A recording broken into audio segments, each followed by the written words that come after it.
بسم الله الرحمن الرحيم. إذا وقعت الواقعة ليس لوقعتها كاذبة خافضة رافعة. إذا رجت الأرض رجا وبست الجبال بسا فكانت هباء منبثا وكنتم أزواجا ثلاثة فأصحاب الميمنة ما أصحاب الميمنة وأصحاب المشأمة ما أصحاب المشأمة والسابقون السابقون أولئك المقربون في جنات النعيم. ثلة من الأولين وقليل من الآخرين على سرر موضونة متكئين عليها متقابلين يطوف عليهم ولدان مخلدون بأكواب وأباريق وكأس من معين لا يصدعون عنها ولا ينزفون وفاكهة مما يتخيرون ولحم طير مما يشتهون وحور عين كأمثال اللؤلؤ المكنون جزاء بما كانوا يعملون. لا يسمعون فيها لغوا ولا تأثيما إلا قيلا سلاما سلاما.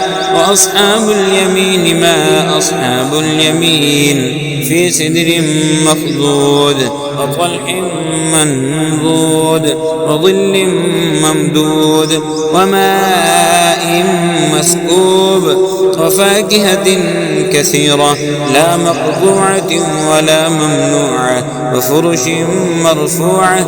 إنا أنشأناهن إنشاء فجعلناهن أبكارا عربا أترابا لأصحاب اليمين. ثلة من الأولين وثلة من الآخرين وأصحاب الشمال ما أصحاب الشمال في سموم وحميم وظل من يحموم لا بارد ولا كريم. إنهم كانوا قبل ذلك مترفين وكانوا يصرون على الحنث العظيم وكانوا يقولون أئذا متنا وكنا ترابا وعظاما أئنا لمبعوثون أو آباؤنا الأولون. قل إن الأولين والآخرين لمجموعون إلى ميقات يوم معلوم. ثم إنكم أيها الضالون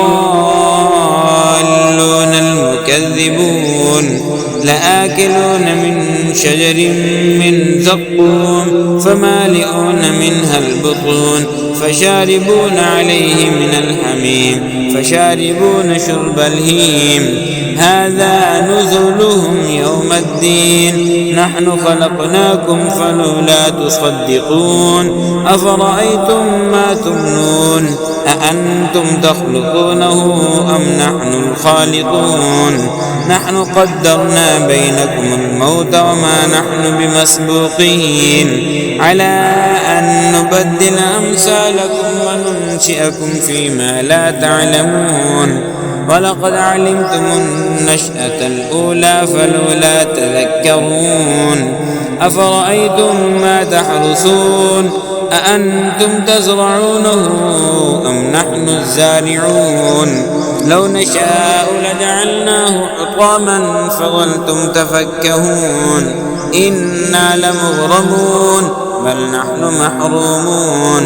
أفرأيتم الماء الذي تشربون أأنتم أنزلتموه من المزن أم نحن المنزلون. لو نشاء جعلناه أجاجا فلولا تشكرون. أفرأيتم النار التي تورون أأنتم أنشأتم شجرتها أم نحن المنشئون.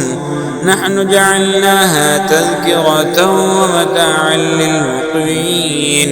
فسبح باسم ربك العظيم. فلا أقسم بمواقع النجوم وإنه لقسم لو تعلمون عظيم.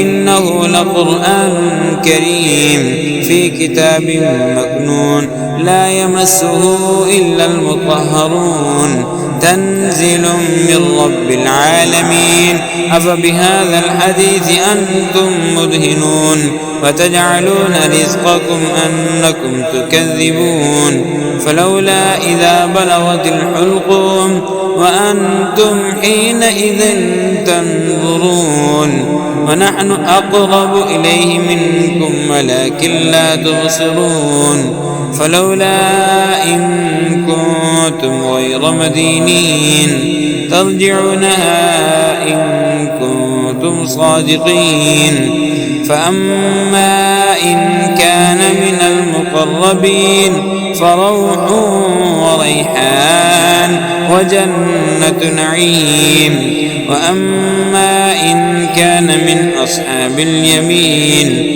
فسلام لك من أصحاب اليمين وأما إن كان من المكذبين الضالين فنزل من حميم وتصلية جحيم إن هذا لهو حق اليقين فسبح باسم ربك العظيم.